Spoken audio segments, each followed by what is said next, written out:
और 5 का पंच में सबसे पहले हम बात करेंगे बेहद अहम खबर के साथ। घाटी में गैर स्थानीय लोगों पर बढ़ रहे हमले से कश्मीरी पंडित पीएम पैकेज कर्मचारियों के परिजन अपने बच्चों की हिफाजत, उनकी सुरक्षा को लेकर चिंतित नजर आ रहे हैं। आतंकियों की मंशा और करतूत ने इन लोगों के भय को और बड़ा कर दिया है। इन कर्मचारियों के माता पिता का कहना यही है कि उनके बच्चे आतंक के दहशत के तले खतरनाक माहौल में काम करने को मजबूर हैं। परिजनों का कहना है कि सरकार की जिम्मेदारी है कि इन्हें सुरक्षा प्रदान की जाए। जॉब करते हैं, आपको पता है पिछले 3 दिन से हम जो देख रहे हैं ना, 3-4 दिन से जो अनंतनाग लाल चौक के इंसिडेंस या शुपियन की इंसिडेंस या उसके बाद वो फारसी, इनसे एक वो दोबारा एक वो है खौफ और हिरास का माहौल बनने लगा है। तो इसके अलावा भी बहुत सारे लोग हैं वहाँ जो आजकल गर्मी की वजह से जो जा रहे हैं वहाँ, ताकि थोड़ा सा वो जो बुज़ुर्ग लोग हैं वो इस गर्मी से बचने के लिए जाते हैं और पर्सनली इनिशिएटिव लेते हैं। तो इसके लिए हम यही चाहते हैं कि गवर्नमेंट को इस पर थोड़ा सा ध्यान देना चाहिए, क्योंकि ये बहुत बड़ा कंसर्न है। अगर ये दिन ब दिन इसी तरह बढ़ता रहे तो हालात, इसको समझिए, हालात ठीक नहीं है। नहीं, मुझे लगता है कि एलजी गवर्नमेंट को काफ़ी संज्ञान लेना चाहिए, क्योंकि पिछली बार भी मैं अपने पीएम पैकेज के बच्चों की अगर बात करूं, बच्चे और बच्चों की बात अगर करूं, तो रिमोट एरिया में जिस तरीके से ये अभी पीछे हाल ही में जिस तरीके से फिर दोबारा सॉफ्ट टारगेटिंग किलिंग जिस तरीके से अब होने लगी दोबारा, और वो भी अमरनाथ जी की यात्रा के दौरान, बड़े अफसोस से हमें फिर ये बात कहना पड़ता है कि जिस तरीके से अभी पिछले ही दिनों में जिस तरीके से पीएम पैकेज के बच्चों ने जो अपनी 10 डिमांडें रखी थी और जिस तरीके से बढ़ चढ़कर उन्होंने जो प्रोटेस्ट किया था, क्योंकि ये बड़ा सेंसिटिव इशू है इस वक्त, क्योंकि काफ़ी संज्ञान लेना चाहिए एलजी गवर्नमेंट को। और इस पर सीधे बातचीत के लिए हम रुक करेंगे। हमारे साथ मौजूद हैं चीफ करस्पॉन्डेंट समीर भट्ट, जिनसे हम इस पूरे मामले पर परिजनों का क्या कुछ कहना है, किस तरह के चिंता वो व्यक्त कर रहे हैं, सरकार से वो अभी क्या चाहते हैं, इस पर हम लगातार आपको अपडेट दे रहे हैं। आपको बताएं कि घाटी में जिस तरह से लगातार हम देख रहे हैं कि जो गैर स्थानीय लोग हैं उन पर बढ़ रहे हमले से कश्मीरी पंडित पीएम पैकेज कर्मचारियों के परिजन भी बहुत चिंतित हो गए हैं। सीधे रुख करेंगे समीर भट्ट का।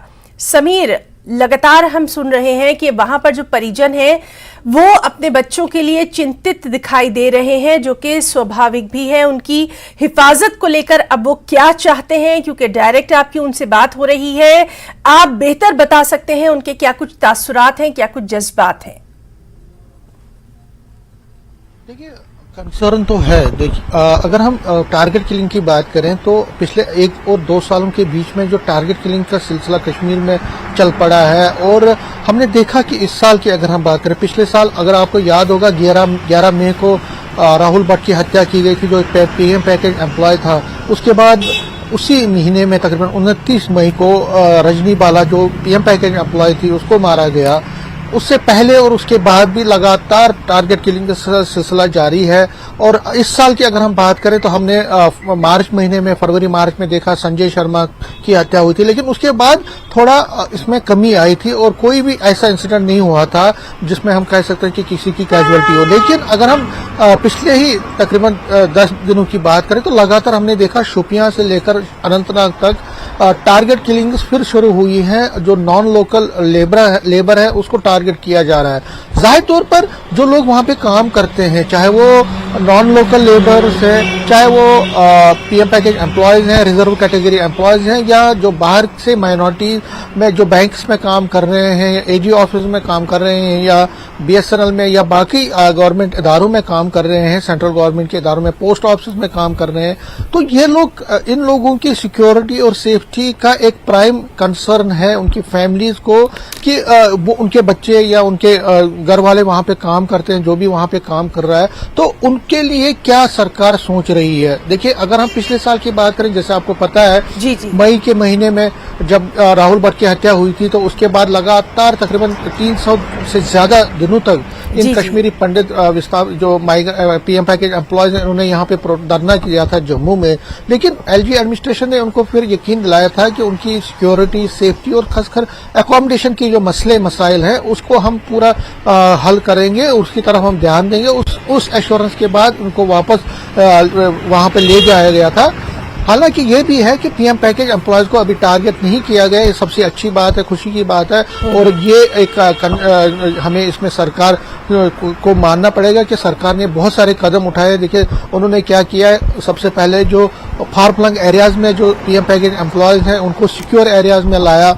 फिर अकोमोडेशन की जो मसले हैं उसमें बहुत हद तक बहुत सारे लोगों को क्वार्टर मिले हैं, फ्लैट्स मिले हैं कैंपस के अंदर, लेकिन अभी और भी बहुत लोग हैं जो रेंटेड अकोमोडेशन में हैं। बहुत सारी ऐसी प्रमोशंस उनको दी है, जो प्रमोशन डिजर्व करते थे उनको प्रमोशन दी, और जो सिक्योरिटी का अपैरेटस है कैंपस में उसको बढ़ाया गया है। लेकिन जिस तरह से ये अटैक्स हो रहे हैं उससे कहीं ना कहीं जो एम्प्लॉयज हैं जो वहां पे काम कर रहे हैं उनको एक कंसर्न तो है कि भाई हम कब तक, देखिए बहुत सारी जगहों पे तो जैसे कुलगाम के विसू एरिया में या कई और जगहों पे शुपिया में वहां पे पीएम पैकेज एम्प्लॉयज अभी इतनी तादाद में जॉब नहीं कर रहे हैं। उनको कहा गया कि आप घरों में ही रहिए, आपको ज्यादा मूवमेंट की जरूरत नहीं है। लेकिन ये कब तक चलेगा? सबसे बड़ा कंसर्न ये है कि ये कब तक कैंपस में ही रहेंगे, कब तक उनको, क्या वो बाहर नहीं निकलेंगे, क्या उनको मूवमेंट नहीं करनी है, क्या वो किसी को हॉस्पिटल जाना है, किसी को दवा लानी है तो वो नहीं जाएगा, बाजार नहीं जाएगा, रोजमर्रा की काम जो है मूवमेंट तो जरूरी है, एक कैंप के अंदर कितनी देर तक रहेंगे?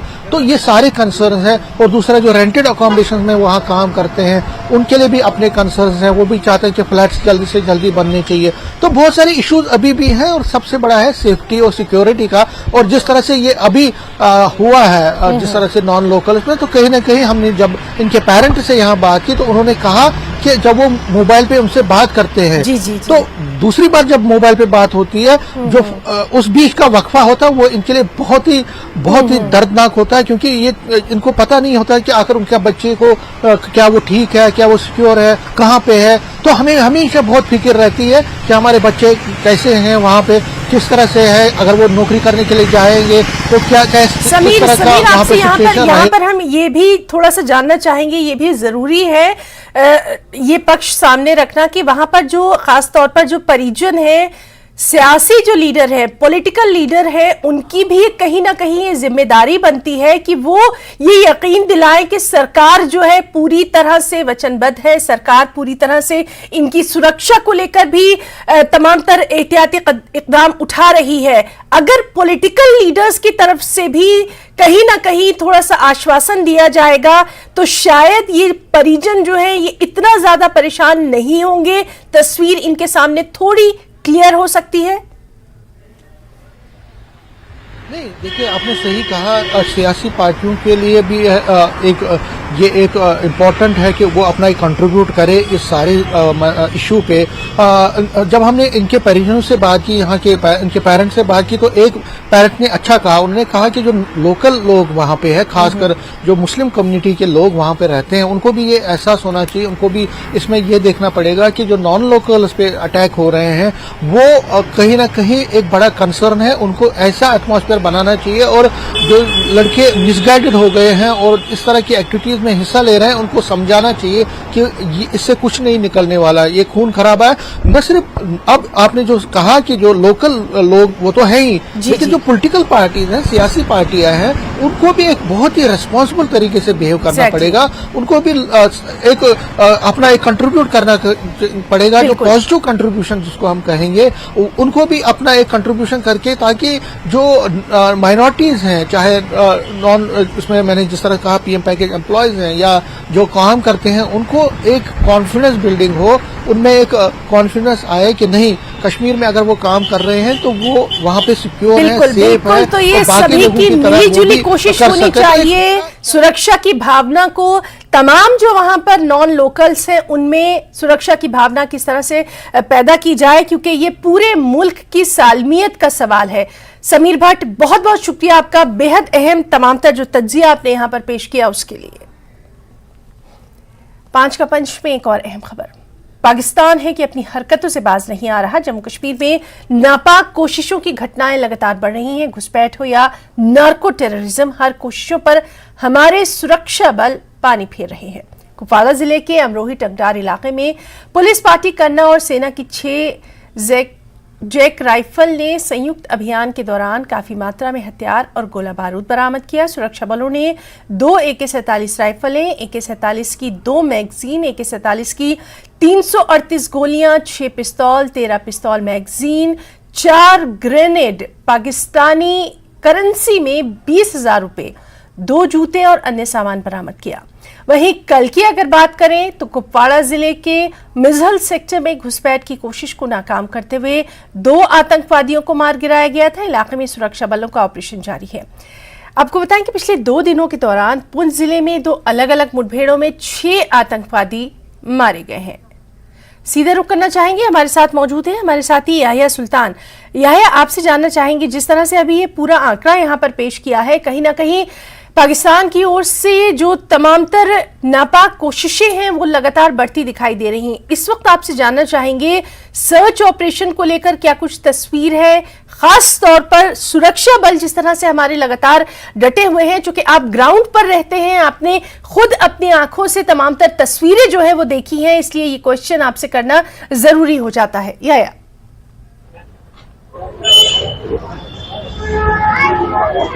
जी ही ना, मैं आपको ये बताता चलूं कि जब भी मौसम में तब्दीली आ जाती है तो मिलिटेंट यानी दरअंदाज इसका फायदा उठाने की भरपूर कोशिश कर रहे हैं और वो लाइन ऑफ कंट्रोल से इस पार आने की कोशिश कर रहे हैं। लेकिन सरहद पर जो चौकसी बरती है फौज ने, लगातार जो है तलाशी कार्रवाई और पाकिस्तान की ओर नजरें टिकी होती है कि दौरान शब या दिन हो या रात हो, किसी भी वक्त इस चैलेंज से निपटने के लिए हमारी एजेंसियां यानी जो फौज हमेशा अलर्ट पर होती हैं। और इसी सिलसिले की कड़ी के बतौर गुज़िश्ता दिनों जो है 2 मिलिटेंट इस कार्रवाई में मारे गए हैं, जबकि आज सवेरे ही जो फौज और पुलिस की गश्ती पार्टी जंगलात की तरफ जा रही थी तो उन्हें नजर पड़ी, वहां पर उन्हें एक मुसद्दका इतला भी मिली थी 2 रोज पहले। तो उन्होंने वहां पर जो ही सर्च ऑपरेशन शुरू किया तो वहां पर उन्होंने असला बारूद की बारी की। तो इस तरह से ये बात साफ हो रही है कि लगातार 2 दिनों के अंदर एक तो मिलिटेंट मारे गए, दूसरा जो असला बारूद बरामद किया गया।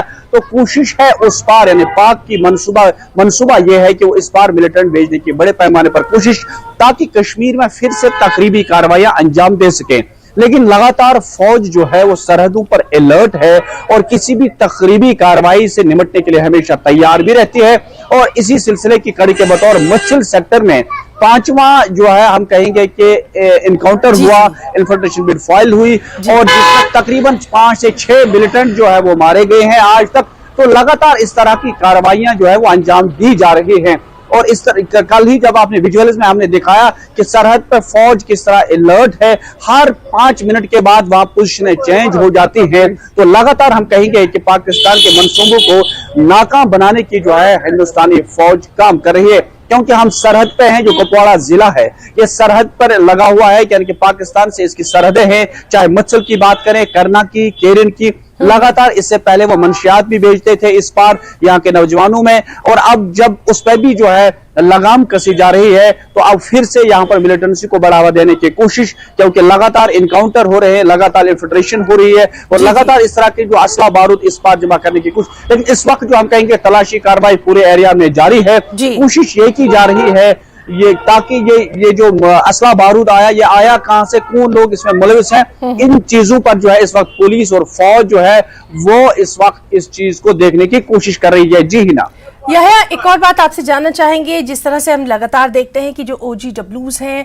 या फिर इस तरह के जो मकामी लोगों का जो सहारा लिया जाता है इस तरह की कोशिशों को अंजाम देने की समत में, कितना अहम हो जाता है अब जो सर्च ऑपरेशन चल रही है कि इस तरह की चीजों का किला कमा किया जाए।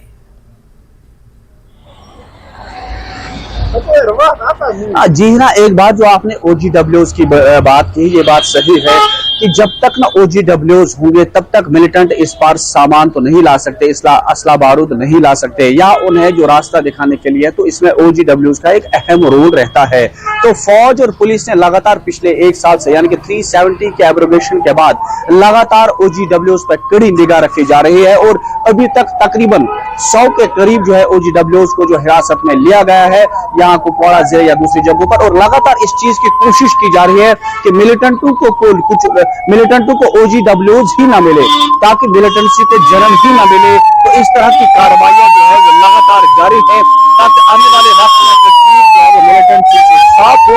ये कार्रवाई जो है पुलिस की तरफ से जारी है, क्योंकि हमने देखा है कि लगातार करना, केरन, मत्सिल, कुपवाड़ा या दीगर जगहों पर लगातार OGWs पर कड़ी निगाह, यानी कि हर वक्त दिन हो या रात उन पर तलवार लटकती रहती है कि OGWs ना मिले, ताकि कश्मीर के हालात जो है वो पुरअमन रहे। उस पर जो है फोर्सेस की कड़ी निगाह रखी जा रही है, क्योंकि हमने पहले भी कहा कि 370 के आर्टिकल के एब्रोगेशन के बाद जो मामला चाहती है सरकार, मरकजी हो या यूटी, वो यही चाहती है कि कश्मीर में दोबारा मिलिटेंसी का जन्म न हो, या लोग जो है वो इसकी तरफ न बढ़े, या जो हमारे नौजवान हैं वो मिलिटेंसी से दूर रहें। तो इसके खिलाफ जो है कड़ी कार्रवाई है और सरहद पे चौकसी है।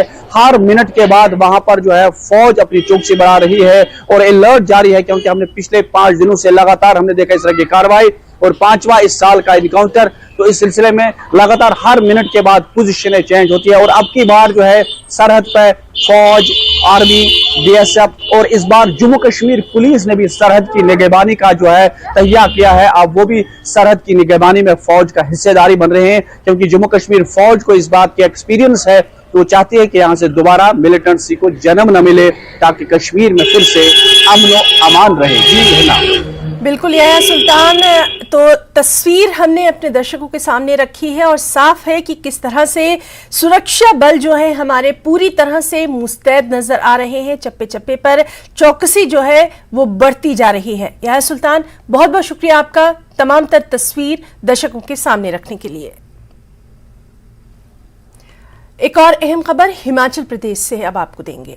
किलो के हिसाब से सेब बेचने का विवाद गहराता जा रहा है। कल पराली मंडी में नियम तोड़ने पर आढ़तियों के चालान काटे गए और इससे नाराज होकर आढ़ती आज हड़ताल पर रहे। उस वजह से सेब की कोई खरीदारी नहीं की गई। इससे पहले पराला मंडी में आढ़तियों ने हंगामा किया, किलो के हिसाब से सेब खरीदने से इनकार कर दिया। मौके पर पहुंचे कैबिनेट मंत्री अनिरुद्ध सिंह से भी आढ़ती नाराज नजर आए। सेब आढ़तियों ने बाकायदा प्रेस कॉन्फ्रेंस कर कल भी हड़ताल पर रहने की बात कही है।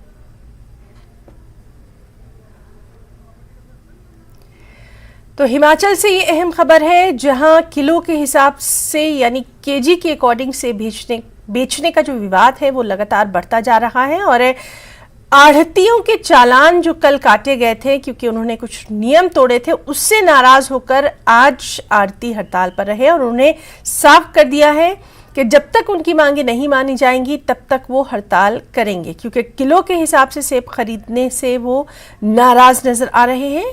कैबिनेट मंत्री अनिरुद्ध सिंह भी वहां पर पहुंचे थे, लेकिन उनसे भी आढ़ती नाराज नजर आए। सीधे रुख करना चाहेंगे, हमारे साथ मौजूद हैं हमारे सहयोगी रणवीर सिंह। रणवीर, आपसे जानना चाहेंगे, पूरा मामला यहां समझने की कोशिश करेंगे और ये भी जानना चाहेंगे क्या कुछ उम्मीद नजर आ रही है कि कल ये हड़ताल ना हो।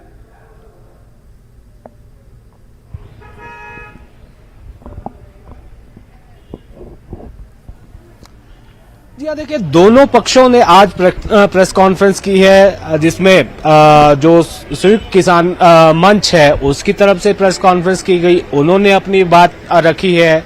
उनका सीधे तौर पर यह कहना था कि कुछ आढ़ती हैं, सभी नहीं है, कुछ आढ़ती हैं जो दूसरे आढ़तियों को गुमराह कर रहे हैं, उनकी तरफ से स्थिति पैदा की गई। और सीधे तौर पर यह आरोप लगाया गया कि भाजपा से जुड़े हुए लोग हैं, जो बागवानों के हित में जो फैसला लिया गया है उसको लागू होने नहीं दिया जा रहा है। लेकिन दूसरी तरफ जब आढ़ती एसोसिएशन ने अपना पक्ष यहां पर रखा है, उन्होंने ये कहा कि पिछले कल जिस तरह से आढ़तियों के चालान काटे गए और उन्होंने ये कहा कि नियमों की उल्लंघना का हवाला दिया गया, जो कि पूरी तरह से जो है बेमानी था। जो कार्रवाई की गई है वो बिल्कुल सही नहीं है, इसी के चलते ये हड़ताल की गई थी। देखिए अब इस पूरे मामले पर असमंजस की स्थिति ना बनी हुई है, क्योंकि ये आरती एसोसिएशन ये कह रही है, दो तरह की बातें आरती एसोसिएशन कह रही है। एक तरफ से वो ये कह रही है कि राज्य सरकार ने जो फैसला लिया है कि किलो के हिसाब से यानी वजन के हिसाब से सेब बेचने का जो फैसला किया गया है उससे कोई आपत्ति नहीं है, लेकिन दूसरी तरफ ये कहा जा रहा है कि यहाँ पर स्पेस नहीं है, जगह नहीं है, परेशानियां बहुत सारी आ रही हैं कि कैसे जो है उस तिथि को संभाला जाएगा। और ये जो है बोलने में आसान लग रहा है लेकिन प्रैक्टिकली ये पॉसिबल नहीं है। तो बागवानों को जो आरती है उन्हें परेशानी हो रही है और बहुत सारे बागवान जो है वो ये कह रहे हैं कि जिस तरह से अब तक पेटी के हिसाब से जो बिकता आ रहा है सिर्फ वैसे ही बिके। लेकिन दूसरी तरफ जो संयुक्त मंच है, किसान मंच है, वो ये कह रहा है कि जो 24 किलो एक कैपिंग लगाई गई है कि इतने किलो की ही पेटी होगी, इससे ऊपर वजन का जो है वो खरीदा नहीं जाएगा। तो यहाँ पर अब दोनों पक्षों में जो है टकराव सीधे तौर पर देखने को मिला है। आरती एसोसिएशन ने ये कहा है कि राज्य सरकार अब कोई इसमें बीच का रास्ता निकालेगी, फैसला वो करेगी।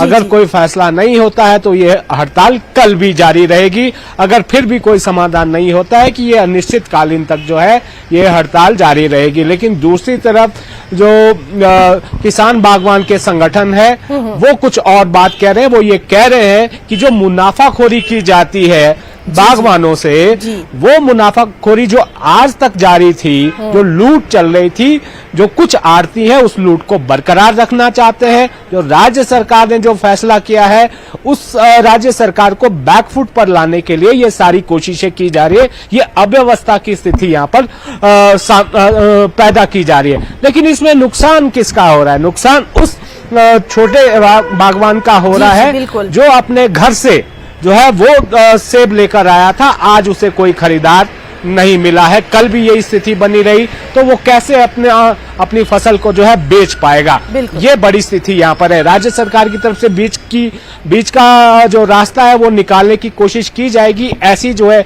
उम्मीद यहाँ पर है। लेकिन यहाँ पर यह भी देखना होगा, जो तर्क दिया जा रहा है, संयुक्त किसान मंच ने ये कहा कि आज जब इन शर्तों की बात कही जा रही है कि ये दिक्कतें आ रही है, जब राज्य सरकार के साथ वार्ता हुई थी, 6 दौर की बैठक हुई, उसमें आरती एसोसिएशन के लोग भी थे, तो उस वक्त तो उन्होंने ये सारी चीजें मान ली राज्य सरकार के सामने। और अब जब ये फैसला लागू हुआ उसके बाद ये दिक्कत आ रही है, क्योंकि ये भी कहा गया कि 1 लाख के करीब जो है पेटियां बेच दी गई वजन के हिसाब से। अब अचानक ऐसा क्यों हो गया कि अब आड़तियों ने अपने हाथ खड़े कर दिए? आज जो है कुछ एक मंडियां जो है यहाँ शिमला की अगर हम बात करें, परवाणु की बात करें, सोलन की बात करें, आड़ती एसोसिएशन ने विरोध इसका किया था। तो आज कोई भी सेब यहाँ पर बिका नहीं। देखना अहम रहेगा कि कल का दिन क्या कुछ लेकर आता है इस हड़ताल को देखते हुए। रणवीर, बहुत बहुत शुक्रिया आपका तमाम तर जानकारी दर्शकों को देने के लिए। 5 का पंच में फिलहाल इतना ही। नमस्कार।